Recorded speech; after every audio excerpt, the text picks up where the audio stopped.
Olá, sejam bem-vindas e bem-vindos à capacitação.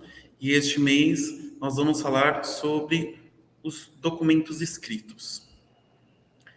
O que é que nós vamos discutir hoje? Então, num primeiro momento, nós vamos falar sobre uma breve apresentação do que são os documentos psicológicos escritos. Em seguida, nós vamos discutir os princípios que norteiam a confecção destes documentos, para depois nós falarmos de um documento específico, que é o relatório psicológico, e por fim nós vamos exemplificar o uso desse documento a partir da solicitação EMAD.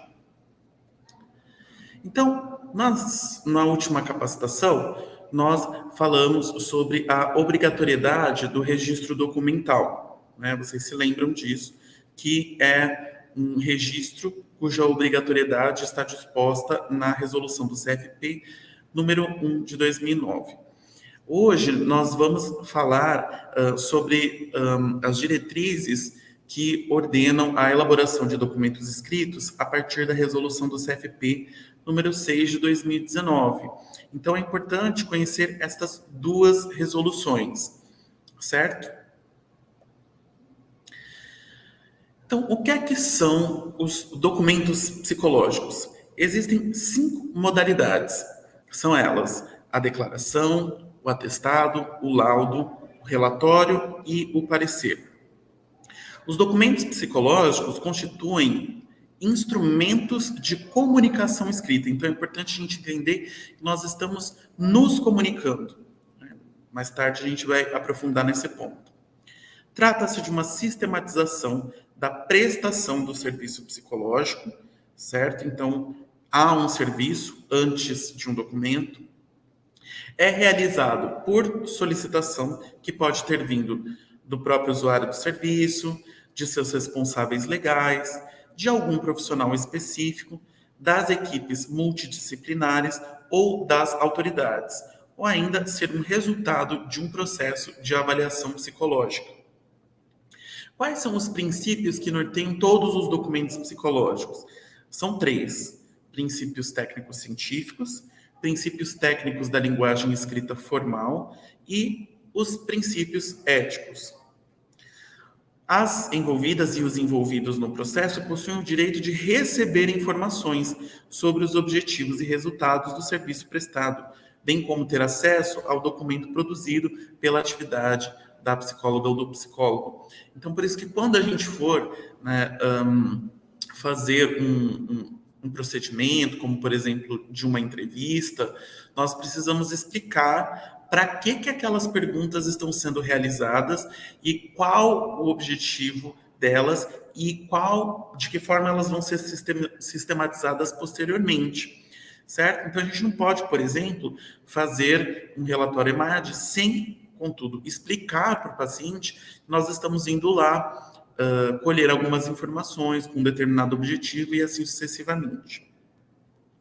Nós já falamos na nossa capacitação anterior sobre a questão do sigilo e quais são as referências que norteiam este sigilo da profissão psicologia. Não vou me aprofundar nelas. Se vocês quiserem ter um contato mais profundo, retomem a capacitação anterior, ou ainda vocês podem entrar em contato direto com esses documentos, o que é bastante importante.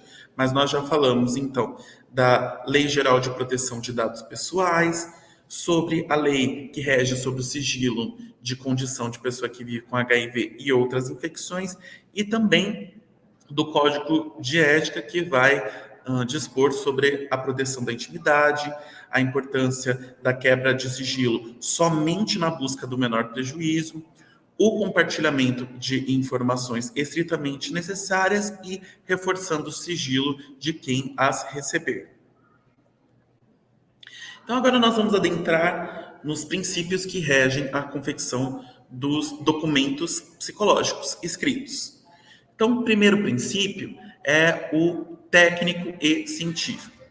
Então, os documentos psicológicos devem conter dados fidedignos que validam a construção do pensamento psicológico e a finalidade. Ele pode ser o resultado de uma avaliação ou intervenção psicológica.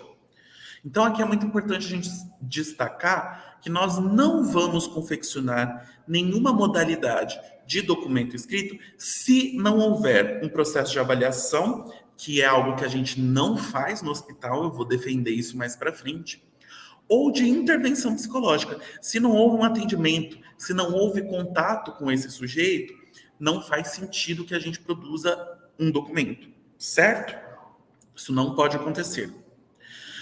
Os documentos também observam os condicionantes históricos e sociais nos fenômenos psicológicos, considerando a natureza dinâmica e não definitiva do fenômeno psicológico.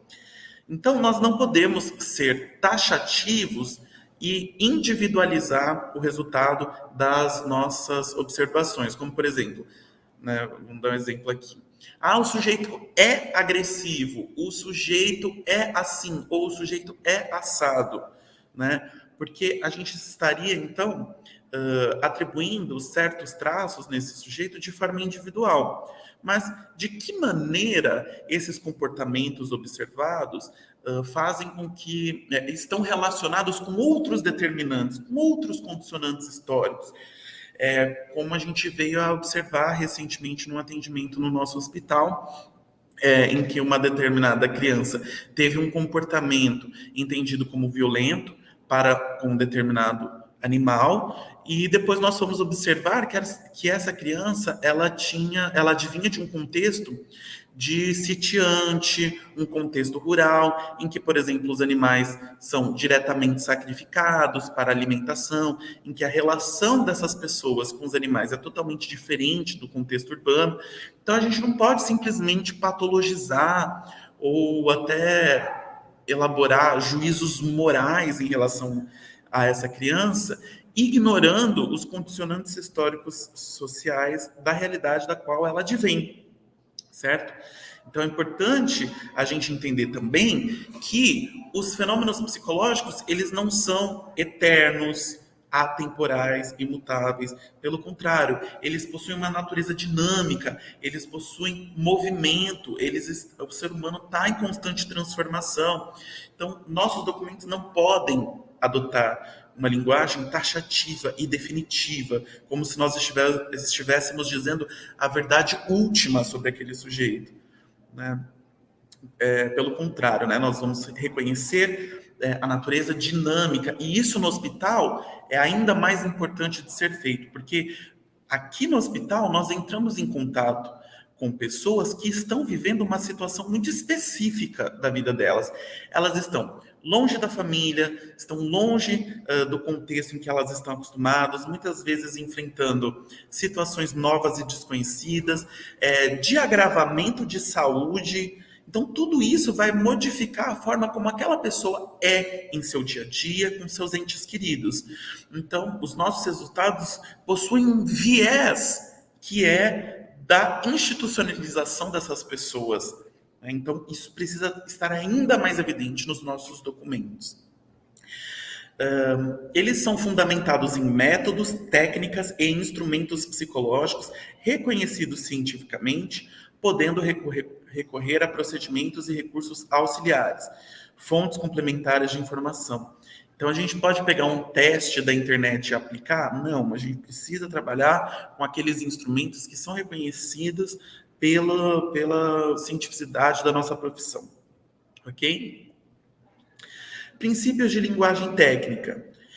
Então, reforçando, trata-se os documentos psicológicos de um instrumento de comunicação. Então, a gente está se comunicando com alguém, né? Então, seja essa pessoa lá, como a gente já falou, o usuário, ou uma autoridade, ou os profissionais da equipe de saúde. Então, nós precisamos, sim, nos expressarmos de maneira precisa, expondo o raciocínio psicológico resultante da sua atuação profissional, nos baseando nas normas cultas da língua portuguesa. Então, não pode ter erro de português, porque isso abriria margem para interpretações incorretas. Precisamos estar ancorados na técnica da psicologia, na objetividade da comunicação, ou seja, aqui há um certo paradoxo, porque nós precisamos estar ancorados na nossa técnica, mas a gente precisa lembrar que nem sempre, ou na minoria das vezes, nós estamos produzindo um documento psicológico para ser enviado a outro psicólogo ou outra psicóloga. Então, para quem que a gente está fazendo esse documento? Né? Precisa ser técnico, mas precisa ser objetivo na comunicação, precisa ser acessível a quem está recebendo. Então, nós não podemos fazer uma discussão super ultra teórica, super ultra baseada na linguagem dos nossos pares, porque a gente está se comunicando, na maioria das vezes, com pessoas que estão fora do campo da psicologia. E também na garantia dos direitos humanos. Devem ser escritos de forma impessoal, na terceira pessoa, com coerência, que expresse a ordenação de ideias e a interdependência dos diferentes itens da estrutura do documento. Não devem apresentar descrições literais dos atendimentos realizados, salvo quando tais descrições se justifiquem tecnicamente. Então, eu cheguei a abordar isso na nossa discussão sobre registros psicológicos, né? Então, por mais que a gente precise apresentar dados fidedignos, isso não significa que nós vamos transcrever literalmente os atendimentos que nós realizarmos, a não ser que haja uma justificativa para isso, certo? E quais são os princípios éticos? Então, precisamos estar em consonância com o Código de Ética Profissional do psicólogo, respeitando o sigilo, que nós já abordamos, em relação às equipes interdisciplinares, as relações com a justiça e com as políticas públicas e o alcance das informações na garantia dos direitos humanos, identificando riscos e compromissos do alcance social do documento elaborado.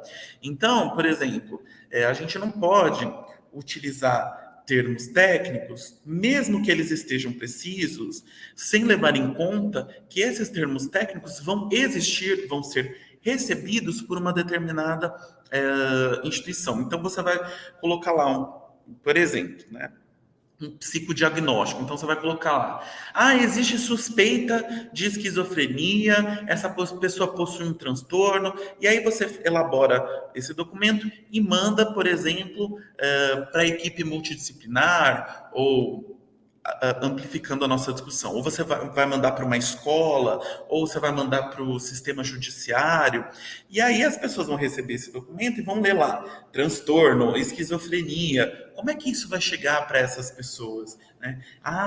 Então é um maluco. Então a pessoa é delirante. Então, muito cuidado com a utilização desses termos, porque eles podem gerar estigma. Precisamos estar sempre compromissados com o pensamento do alcance social do documento. Como é que ele vai ser recebido por essa instituição? É vedado o uso dos serviços psicológicos de forma a sustentar, de novo, né, modelos de segregação dos diferentes modos de subjetivação. Né? Então, a gente não pode trabalhar na direção de construir um documento que às vezes está muito preciso do termo técnico, mas dos princípios éticos não está, porque vai gerar estigma. Sempre que o trabalho exigir, mediante fundamentação, intervir sobre a demanda e construir um projeto de trabalho que aponte para a reformulação dos condicionantes que provocam o sofrimento psíquico, a violação dos direitos humanos e a manutenção ou a prática de preconceito, discriminação, violência e exploração como formas de dominação e segregação.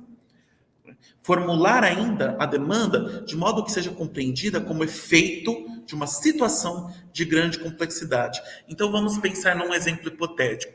Nós receberíamos aqui no hospital, por exemplo, né, exemplo hipotético, um casal de pais, né, que durante os nossos atendimentos, num primeiro momento, a gente começa a observar que estariam sendo ali negligentes com os filhos. Mas quando a gente vai escutar esse casal de forma mais profunda, nós vamos observar que essa negligência, entre aspas, está completamente relacionada com falta de rede de apoio, desemprego, situações degradantes, histórico de vida atravessado por violências, falta de condição, de orientação e de amparo do Estado para dar conta do cuidado desses filhos. Então, o que que a gente faz numa situação como essa? A gente escreve lá no nosso relatório: ah, são pais negligentes, pura e simplesmente?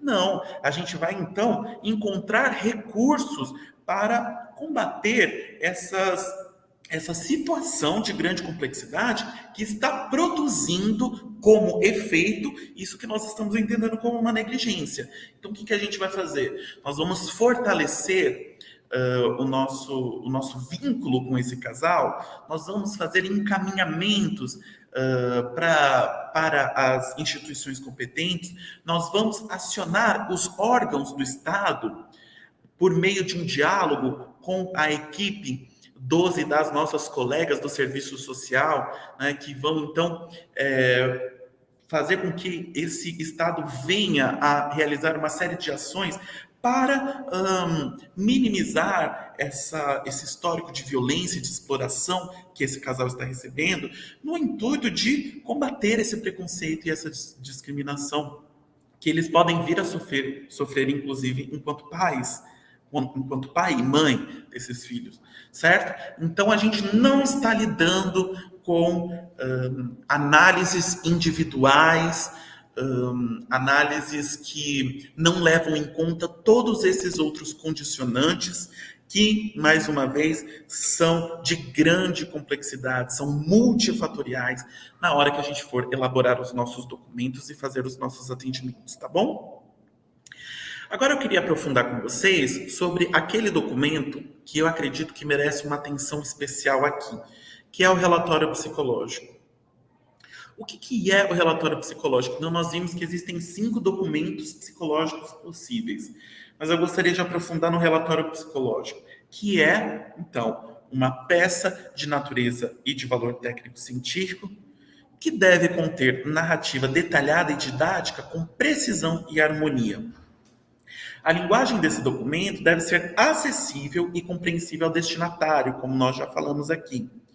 Não corresponde à descrição literal das sessões, a não ser que haja uma justificativa técnica.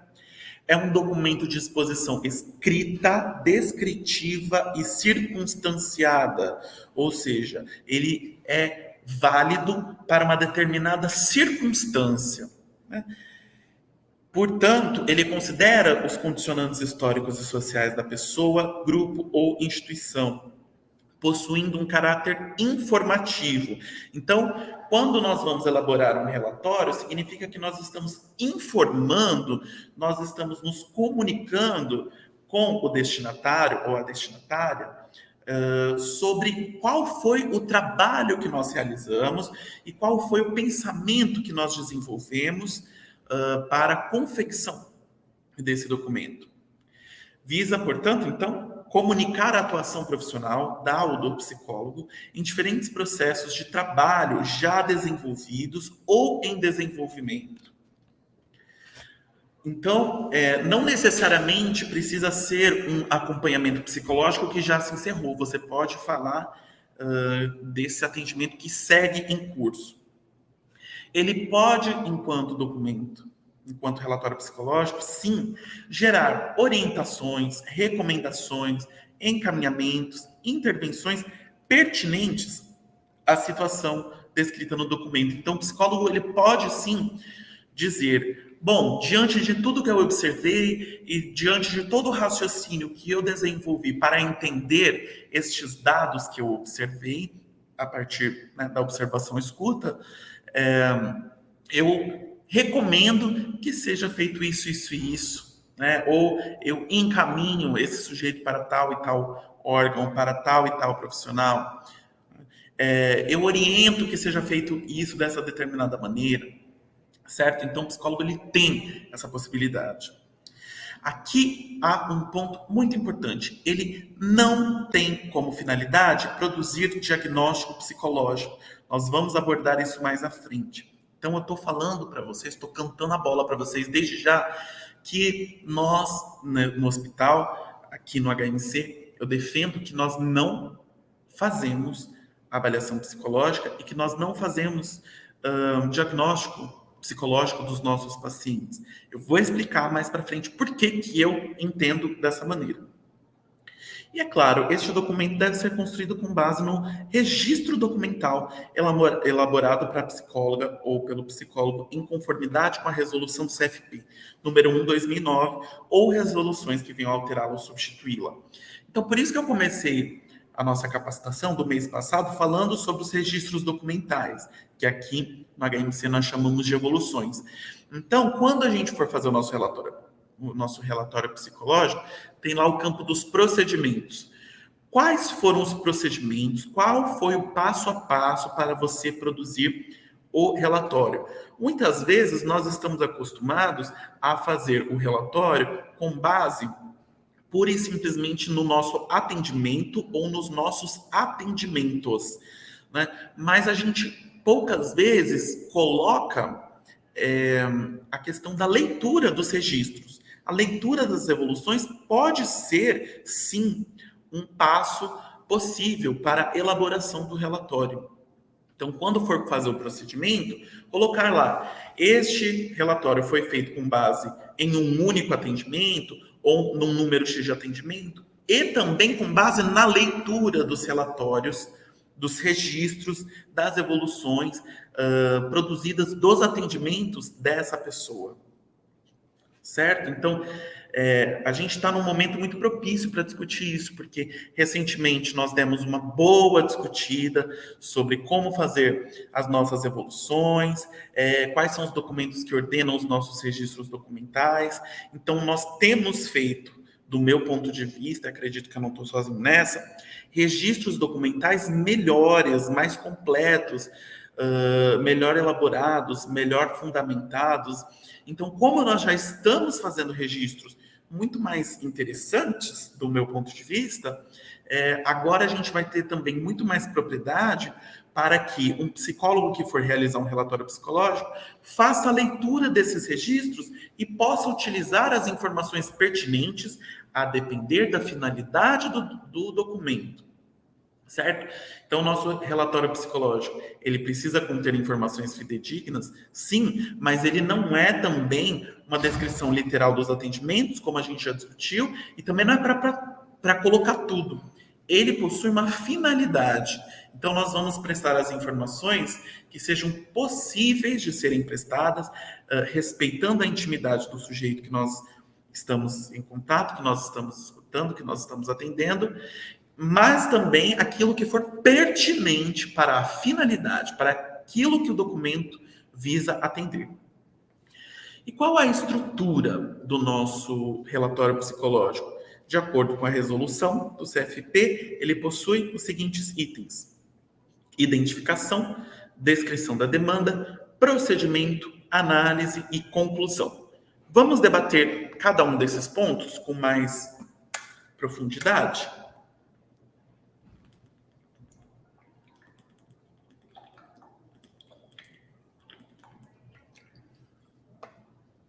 O primeiro é a identificação. A identificação, ela é composta de alguns subitens. O primeiro é o título do documento, que deve ser relatório psicológico, né? Ou você pode acrescentar ali relatório psicológico em relação a isso, mas a princípio acho que relatório psicológico é suficiente. Segundo, o nome da pessoa ou instituição atendida, né? Lembra que eu falei no registro documental que a gente não precisava colocar o nome da pessoa? No caso do nosso registro documental, como ele é digital, ele já aparece automaticamente o nome da pessoa. No caso do relatório psicológico, não. A gente precisa colocar a identificação do nome completo ou o nome social completo e, quando necessária, outras informações sociodemográficas.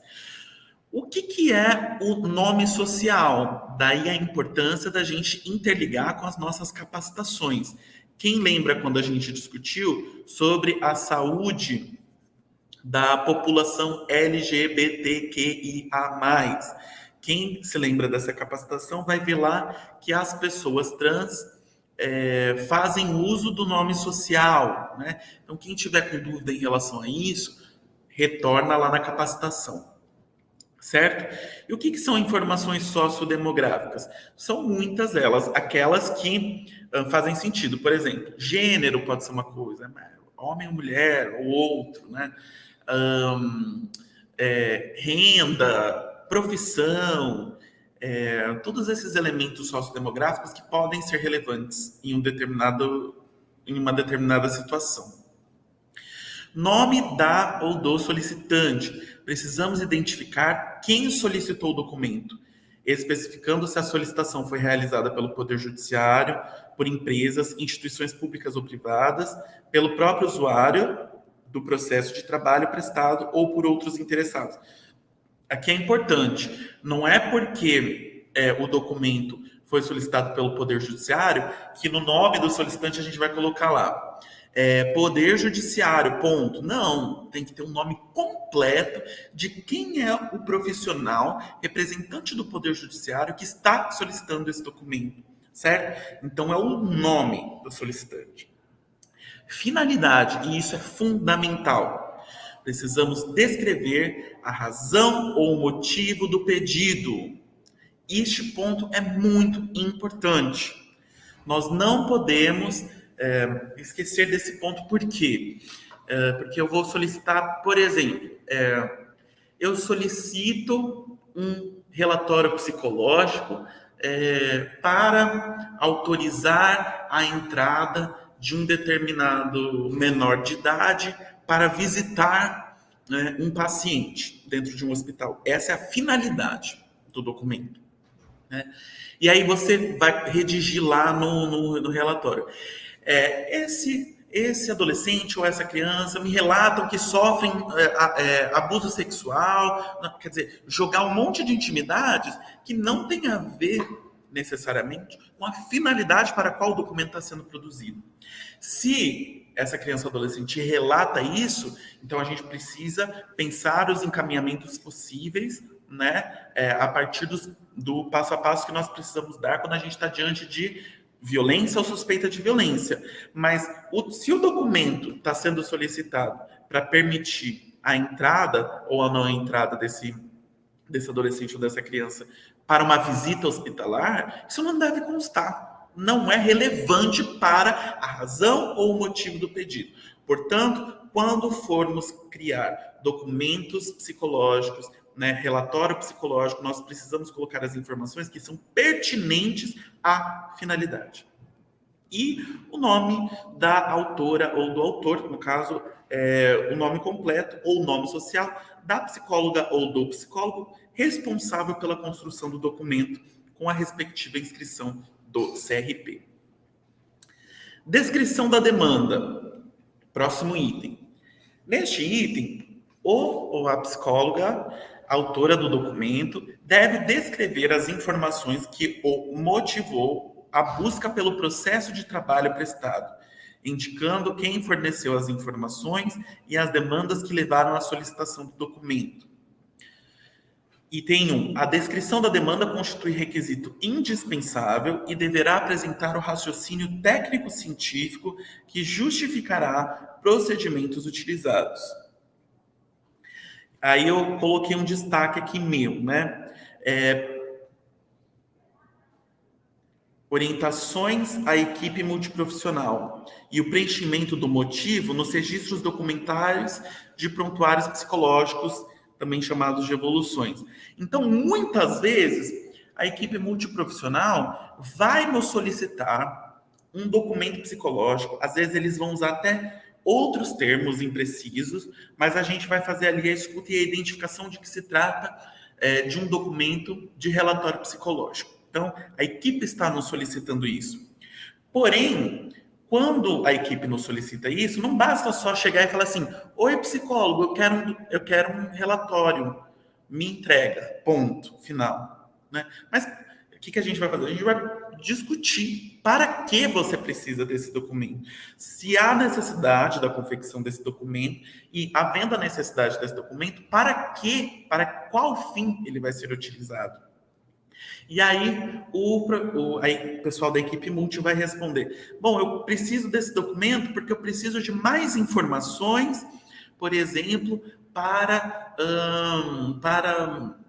realizar uma determinada conduta com esse paciente. E aí nós precisamos fazer uma orientação à equipe multiprofissional do seguinte: olha, quando você for fazer sua evolução, colega, você precisa dizer lá na tua evolução que você solicitou um documento psicológico e com uma determinada finalidade, colega. Você precisa explicar lá para que você solicitou o documento e que você também tem um motivo para usar esse documento.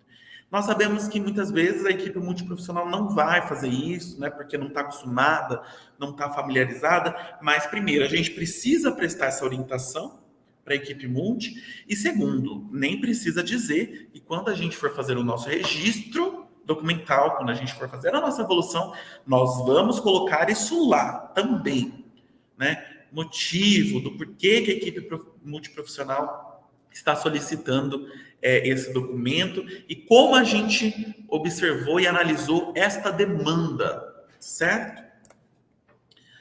Procedimento: apresentar o raciocínio técnico-científico que justifica o processo de trabalho utilizado na prestação do serviço psicológico e os recursos técnico-científicos utilizados, especificando o referencial teórico-metodológico que fundamentou suas análises, interpretações e conclusões. Aí, item 1. Cumpre a psicóloga, autora do relatório, citar as pessoas ouvidas no processo de trabalho desenvolvido, as informações objetivas, o número de encontros e o tempo de duração do processo realizado. Então, como eu falei anteriormente, este documento psicológico, ele está sendo confeccionado de que maneira? Foi o seguinte: para eu fazer esse documento, eu precisei fazer um atendimento, né?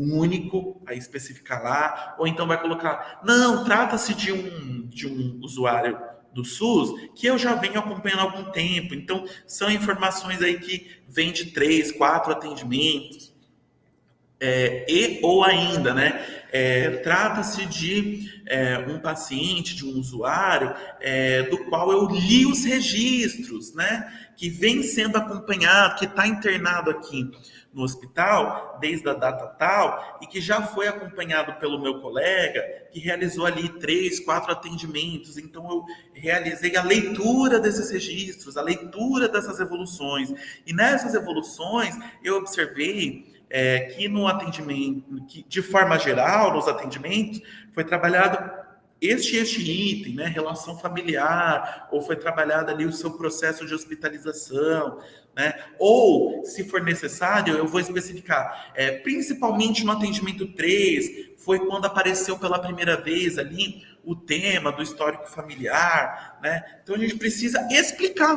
qual foi o raciocínio que nós adotamos e quais informações a gente vai destacar ali, né, a partir da maneira como a gente construiu a confecção desse relatório. Aí vem o segundo ponto. Os procedimentos adotados devem ser pertinentes à complexidade do que está sendo demandado. Esse ponto é muito importante. Por que eu acredito que este ponto é muito importante? Pelo seguinte: muitas vezes, ou talvez na maioria das vezes, nós vamos fazer o nosso relatório psicológico por conta da solicitação do EMAD. E lá na solicitação do EMAD, a gente vai ver que o principal objetivo deste relatório é informar a equipe de psicologia do EMAD se nós observamos que aquele paciente precisa de acompanhamento psicológico. Ora, esse tipo de análise, ela é de alta complexidade? Não, né? Ela poderia causar baixo risco ao sujeito. Na pior das hipóteses, o nosso relatório indicaria uma necessidade de acompanhamento psicológico, quando na verdade ela é desnecessária. Eu acredito que na pior das hipóteses seria isso. Então a gente não precisa fazer um TCC, uma dissertação, uma tese cheia de citações, cheia de referências, né? Talvez não precise, não seja o caso da gente fazer dessa maneira. Agora, se for um relatório ali que tem consequências jurídicas, né? Se a gente, por exemplo, observou algum comportamento que indique uma possível violência, uma possível violação de direitos, né? Aí a gente precisa fazer uma coisa muito mais bem fundamentada. Em relação a isso, eu sugiro que vocês observem o nosso Drive compartilhado da psicologia. Lá na pasta de bibliografia, vocês vão encontrar referências técnicas relativas a entrevista psicológica, tem a referência técnica que o CFP produziu para psicólogos hospitalares. É uma ótima referência, porque lá vai ter uma série de capítulos que vão abordar, por exemplo, a importância da escuta psicológica. Eles vão definir lá o que é acolhimento, vão definir o que é um acompanhamento psicológico. Eu utilizei muito essa referência para confeccionar os nossos POPs. Então, o psicólogo ou a psicóloga está precisando fazer um relatório psicológico um pouco mais complexo, muito mais sério, que pode trazer muito mais consequências para a vida da pessoa que está sendo assistida. Então, deem primeiramente uma olhada nos nossos POPs, porque os nossos POPs possuem uma série de citações que estão relacionadas a determinados documentos que estão disponíveis para vocês no Drive. Né? Então, realizem a leitura aí das nossas referências, das resoluções do CFP, das resoluções do Ministério da Saúde, está tudo lá muito bem disposto para vocês no Drive, tá bom? Análise. Deve constar de forma descritiva, narrativa e analítica as principais características e evolução do trabalho realizado, baseando-se de um pensamento sistêmico sobre os dados colhidos e as situações relacionadas à demanda que envolve o processo de atendimento ou acolhimento, sem que isso corresponda a uma descrição literal das sessões, atendimento ou acolhimento, salvo quando tal descrição se justificar tecnicamente. A análise deve apresentar fundamentação teórica e técnica, somente deve ser relatado o que for necessário para responder à demanda, tal qual disposto no nosso Código de Ética. É vedado a psicóloga ou ao psicólogo fazer constar no documento afirmações de qualquer ordem sem identificação da fonte de informação ou sem a devida sustentação em fatos e ou teorias. E a linguagem deve ser objetiva e precisa, especialmente quando se referir a informações de natureza subjetiva. Então, o que a gente observou? No campo anterior do procedimento, a gente vai descrever o passo a passo do que a gente fez. Eu fiz um atendimento, vários atendimentos, li as evoluções e assim sucessivamente. Na análise, a gente vai dizer, a partir desse passo a passo, quais dados, quais informações a gente recebeu e como a gente analisa elas. Então, vamos supor que a gente está fazendo um relatório cujo objetivo é apontar ali se há necessidade de acompanhamento psicológico. Então, você vai descrever lá, durante o primeiro atendimento eu percebi que esse sujeito estava fragilizado, principalmente nesse ponto, por exemplo, o ponto da gravidade do quadro ou das relações familiares, né? Eu observei que esse sujeito demonstrou fragilidade a partir da fala, a partir de choro. Ele se mostrou hesitante nesse tema, né? Isso foi o que você observou, isso foi o que você escutou. E como é que você analisa isso? Né? Eu analiso que isso demonstra uma fragilidade, isso demonstra uma necessidade de um trabalho mais continuado, né? Porque esse ponto aqui parece demonstrar ali que o sujeito precisa de mais escuta. Mas por que a escuta psicológica é importante? Porque na referência do CFP está demonstrando a importância da escuta psicológica ou a importância de realizar um acolhimento, né?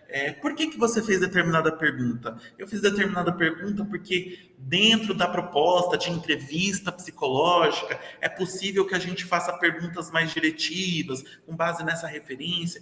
Então é isso que você precisa fazer na sua análise, respeitando a regra da complexidade. Se for maior complexidade, se for menor complexidade. E conclusão, né, descrever então as conclusões a partir do que foi relatado na análise, considerando a natureza dinâmica e não cristalizada do seu objeto de estudo. Então, o que a gente conclui sobre um sujeito é uma conclusão circunstanciada, é uma conclusão que serve a partir daquela circunstância do que você observou. Não significa que é uma lei geral, absoluta, que vai marcar esse sujeito para toda a vida. Então, cuidado na hora de escrever para não dar essa impressão de uma conclusão muito definitiva, que é a palavra final sobre o sujeito que você atendeu. Devem constar ou podem constar encaminhamentos, orientações, sugestões de continuidade do atendimento ou do acolhimento. Deve ser encerrado com indicação do local, data de emissão, carimbo em que conste nome completo ou nome social da ou do psicólogo, acrescido de sua inscrição profissional, com todas as laudas numeradas, isso é muito importante. Então, no nosso modelo de relatório psicológico, as laudas, as páginas do relatório já estão automaticamente numeradas, mas se porventura ocorrer alguma desconfiguração, é importante que vocês numerem essas páginas, porque isso é uma maneira de constatar, por exemplo, se aquele documento foi violado, se está faltando alguma página, né? Rubricadas da primeira até a penúltima lauda e a assinatura do psicólogo ou da psicóloga na última página. É facultado ao psicóloga ou ao psicólogo destacar ao final do relatório que este não poderá ser utilizado para fins diferentes do apontado no item de identificação, que possui caráter sigiloso, que se trata de documento extrajudicial e que não se responsabiliza pelo uso dado ao relatório por parte da pessoa, grupo ou instituição após a sua entrega em entrevista devolutiva. Então, no nosso modelo de relatório psicológico, eu coloquei lá sim, porque aqui está dizendo que é facultado, é opcional. Mas eu coloquei sim no nosso modelo essa ressalva, porque eu acredito que é uma ressalva importante. É importante que a pessoa que vai receber o documento, ou a instituição que vai receber o documento, ela também compartilha do nosso dever de lidar com aquelas informações de forma sigilosa, ética, sem julgamento, né? E que este documento possui uma finalidade muito específica. Ele está sendo utilizado para uma finalidade, né, pela qual ele foi designado. Então, você não pode pegar um relatório psicológico para usar para outros fins, principalmente para fins antiéticos, como, por exemplo, de julgamento ou de aumento da estigma daquele sujeito. Agora eu quero discutir com vocês um ponto bastante importante.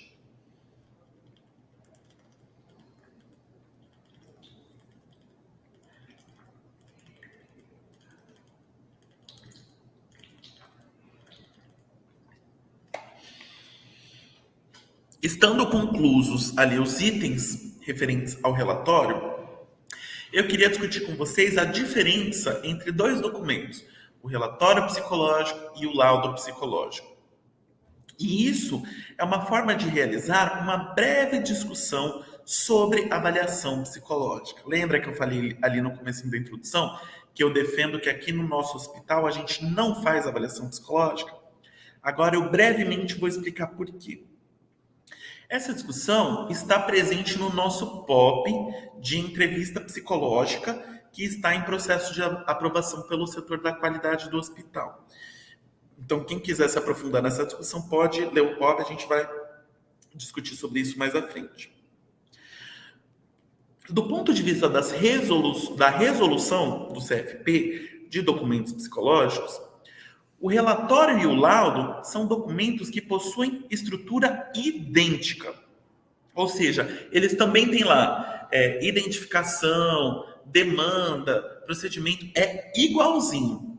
Então, qual a diferença entre esses dois documentos? Quando usar um e quando usar o outro? Bom, o laudo psicológico, ele é sempre o resultado de um processo de avaliação psicológica e deve conter, entre outras informações, o diagnóstico, prognóstico e hipótese diagnóstica. Quando eu falei do relatório psicológico, vocês me viram em algum momento falando sobre a importância de colocar o diagnóstico no relatório psicológico? Não, muito pelo contrário, né? O relatório, ele é muito circunstanciado e, ao mesmo tempo, ele é plural, ele descreve uma infinidade de procedimentos psicológicos adotados. Então, você fez atendimento, você fez acompanhamento, você fez uma série de modalidades de atendimento psicológicos. Você pode informar sobre o trabalho realizado a partir do relatório. O laudo não. O laudo ele é sempre resultado de um processo de avaliação psicológica. E, segundo a resolução CFP número 31 de 2022, a avaliação psicológica é definida como um processo estruturado de investigação de fenômenos psicológicos que envolve métodos, técnicas, instrumentos, tais como testes psicológicos, entrevistas, anamneses, observações comportamentais ou recursos auxiliares respaldados pela leitura científica, para fornecer dados que embasam decisões em níveis pessoais, de grupo ou institucionais, guiadas por necessidades, contextos e objetivos particulares. Então, observe, a avaliação psicológica é um processo, é longo, é estruturado, né? Olha o plural, eu até coloquei em negrito aqui o plural, né? São métodos, são técnicas, são instrumentos, são várias etapas. Então a gente está falando de uma pluralidade de recursos psicológicos que vão ser aplicados dentro de um determinado sujeito a partir de um processo. Então é complexo. Você está buscando ter uma visão bastante profunda daquele sujeito, principalmente porque você está tentando fechar um diagnóstico. Esse é o objetivo do laudo. Aqui no hospital a gente está fazendo uma coisa completamente diferente, né? Veja só. O relatório psicológico, já o relatório psicológico, ele deverá atender aos objetivos dos serviços prestados. Portanto, poderá abranger finalidades diversas, a depender do contexto de solicitação. Podem ser elaborados relatórios psicológicos decorrentes de visitas domiciliares, para fins de encaminhamento, sobre um único entendimento. Olha que interessante. A partir de um único atendimento, eu posso produzir um relatório psicológico. Mas eu posso produzir um laudo? Não, porque o laudo ele é resultado de avaliação psicológica. Logo, é um processo, é definido como um processo.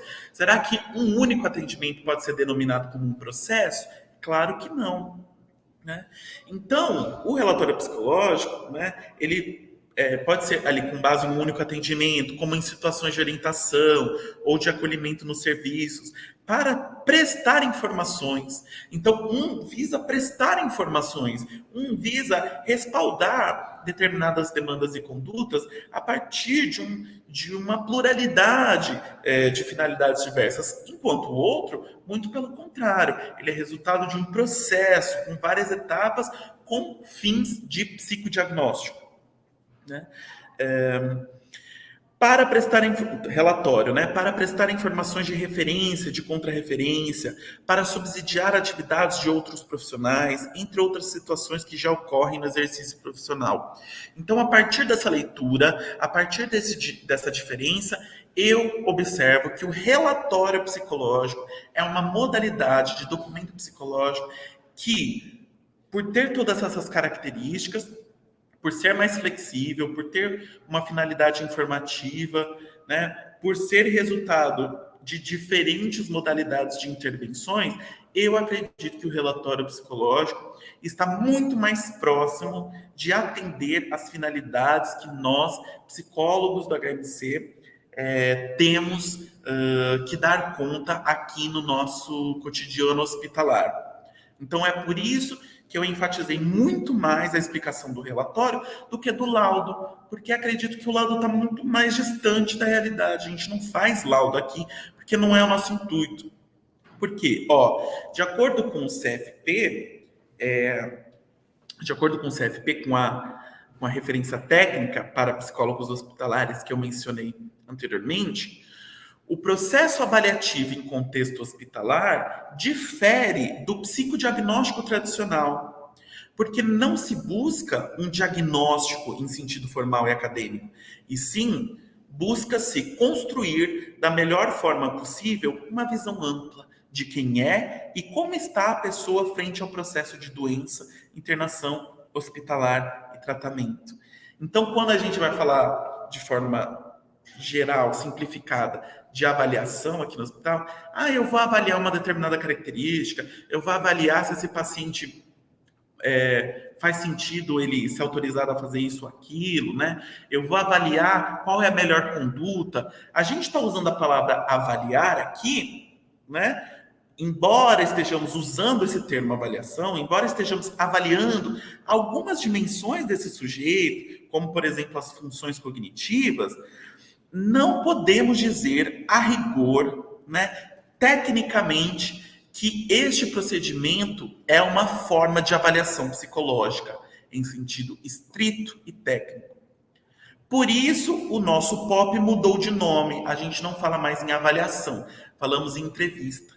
Tá claro, gente? Podemos discutir isso futuramente, mas acredito que esteja claro, né? Embora a gente use o termo avaliar para determinadas situações específicas, aqui no hospital nós não fazemos a avaliação psicológica em sentido técnico, porque a avaliação psicológica se trata de um processo muito mais complexo, com várias etapas, com vários instrumentos, com diversas modalidades que vão fechar num psicodiagnóstico. Aqui a gente não quer fechar num psicodiagnóstico. Aqui o nosso interesse é uma visão ampla de quem é e como está a pessoa frente ao processo doença, internação hospitalar e tratamento. Ficou claro? Então vamos adiante. Agora vamos falar especificamente do EMAD. O que é o EMAD e por que ele está aqui nessa discussão com a gente? EMAD, né? Espero que eu possa tirar as dúvidas de uma vez por todas em relação a esse processo, esse procedimento. EMAD é uma sigla para a Equipe Multiprofissional de Atenção Domiciliar. De acordo com o Ministério da Saúde, a atenção domiciliar é uma modalidade de atenção à saúde substitutiva ou complementar às já existentes, caracterizada por um conjunto de ações de promoção à saúde, prevenção e tratamento de doenças e reabilitação prestadas em domicílio, com garantia de continuidade de cuidados e integrada às redes de atenção à saúde. Ainda de acordo com o Ministério da Saúde, a atenção domiciliar pode ser dividida em 3 modalidades. Isso aqui são especificidades, né? Talvez não caiba a nós aprofundarmos tanto, mas vocês vão ver por que eu estou citando isso aqui. Então, são elas, né? Modalidade AD1, de responsabilidade da equipe de atenção básica, e AD2 e AD3, de responsabilidade da equipe multiprofissional de atenção domiciliar, que é a equipe EMAD, e da equipe multiprofissional de apoio EMAP, certo? Tudo isso depende, né, da demanda de cuidados dos usuários atendidos. Portanto, quando se fala em solicitação EMAD aqui no hospital, nós estamos falando especificamente de atenção domiciliar nas modalidades AD2 e AD3, certo?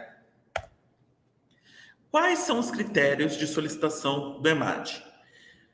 Os artigos 9º e 10º da portaria número 825 de 2016 do Ministério da Saúde, que redefine a atenção domiciliar no âmbito do SUS, definem os critérios para que uma paciente receba ou não a atenção domiciliar nas modalidades AD2 e AD3, que são aquelas que a gente trabalha aqui no hospital. Os critérios para a elegibilidade na assistência domiciliar nas modalidades AD2 e AD3 listadas estão relacionados a condições médicas de saúde física e necessidade de cuidados médicos intensificados ou complexos. Então, por que eu estou falando tudo isso em relação ao EMAD? Resumindo, vocês já entenderam que EMAD trata-se de uma equipe que tem relação com um trabalho que é prestado para atenção domiciliar, certo? E para que um paciente possa receber o EMAD, ele precisa atender critérios que são de ordem médica, de saúde física, fisiológicos. Portanto, é importante que a gente entenda, não há considerações explícitas sobre critérios psicológicos como parte da elegibilidade para essas modalidades de assistência domiciliar. Então, quando a gente vai fazer um relatório para o EMAD, a gente não precisa se preocupar se o nosso relatório vai, digamos assim, impedir que essa pessoa receba o EMAD. Por quê? Porque não tem critérios psicológicos para isso. São critérios médicos, fisiológicos. Peraí, Então, se para um paciente receber para saber se ele atende aos critérios para receber a atenção domiciliar do SUS, ele precisa atender a critérios médicos. Então, para que a gente precisa estar nessa solicitação? Para que a gente precisa emitir um relatório psicológico, né, diante dessa solicitação EMAD? O que deve constar nesse relatório psicológico? Então, foi buscando responder a esta pergunta que eu realizei uma entrevista com a psicóloga de apoio ao EMAD, né, de Cuiabá, que é a psicóloga Ângela de Fátima Borges Bastos. A partir das informações obtidas por essa entrevista, foi possível perceber que a EMAD e a EMAP são equipes multiprofissionais que contêm em sua composição o profissional da psicologia. Então, tem psicólogo nessas equipes. E, embora os pacientes de atenção domiciliar não sejam admitidos com base em critérios psicológicos, a equipe EMAD e EMAP, a equipe multi, né, se reúne para construir um plano terapêutico singular, buscando estabelecer o que será trabalhado com cada um desses sujeitos. Assim sendo, interessa ao profissional da EMAD e da EMAP saber, a partir do relatório psicológico, esses 4 itens. Primeiro, a identificação do profissional da psicologia que fez o relatório. Isso, é óbvio, já vai constar, porque, como nós vimos anteriormente, este é um item obrigatório do relatório psicológico. Bom, sempre vai ter. Segundo, o psicólogo dessa equipe está preocupado em saber o histórico da relação familiar do paciente. Como é que é a relação desse sujeito do ponto de vista com a família? O que foi observado? 3. A síntese do trabalho psicológico realizado com o paciente no período de hospitalização. Então, lembra que a gente falou do procedimento? O psicólogo ou a psicóloga que estiver fazendo relatório psicológico com o intuito de ser um relatório para o processo EMAD, ele precisa colocar lá, né? Durante o período de internação desse sujeito, foram realizados, né, 5 atendimentos, 6 atendimentos, 1 atendimento, 2 atendimentos, né, com esse sujeito. Durante esses atendimentos, de forma geral, foram trabalhados esses e esses assuntos, né, de forma sucinta e preservando o sigilo. Né? Isso é a síntese do trabalho psicológico. E, por fim, aquilo que eu já havia dito, se há uma justificativa para a continuidade do atendimento psicológico. Ok? Então, estes são os itens fundamentais para se constarem num relatório psicológico voltado para o EMAD. É para isso, é para informar isto que nós somos convidados a produzir um relatório psicológico nas solicitações EMAD. Qual é o passo a passo do EMAD aqui no nosso hospital? Então, primeiramente, né, quando querem que a psicologia faça um relatório para o EMAD, o que precisa acontecer? Primeiramente, nós precisamos aguardar a equipe médica solicitar via sistema o relatório psicológico EMAD. É preciso ficar registrada a solicitação no sistema. Nós não fazemos relatório sem esta solicitação, certo? Em seguida, realizar a entrevista psicológica, colhendo somente as informações pertinentes, ou no caso de já acompanhar o paciente, colher as informações faltantes.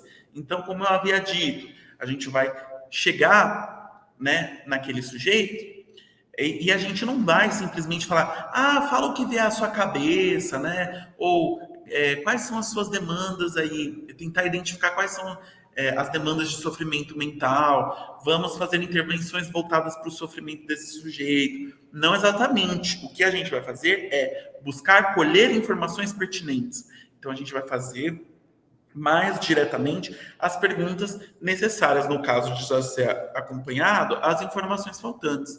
Então, se você já acompanha aquele sujeito e você já tem uma boa base de como é o histórico de relação familiar dele, né, qual que é a síntese do trabalho psicológico, se você já tem essas informações, será que precisa de uma entrevista?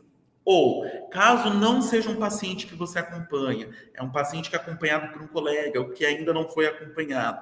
Então, aí sim, a gente vai lá fazer uma entrevista e para isso a gente vai informar, olha, eu sou psicólogo, eu estou vindo aqui com esta finalidade, que é produzir o documento EMAD. Você já sabe o que é EMAD? Você já está sabendo que esse processo está acontecendo aqui no hospital? Né, que isso foi solicitado para você, então a gente vai informar o que, que a gente está indo fazer lá e quais são as perguntas que a gente vai fazer. Olha, para fazer o relatório do EMAD, eu preciso saber, eu vou fazer algumas perguntas para o senhor ou para a senhora que são relacionados aí à sua família, né, ou a como é que está sendo o seu processo aqui dentro do hospital e assim sucessivamente. Então a gente precisa informar, realizar as perguntas que vão direto ao ponto. Então a gente não vai ficar fazendo 1001 perguntas com relação a coisas que não tem nada a ver com a nossa finalidade. A gente vai direto ao ponto.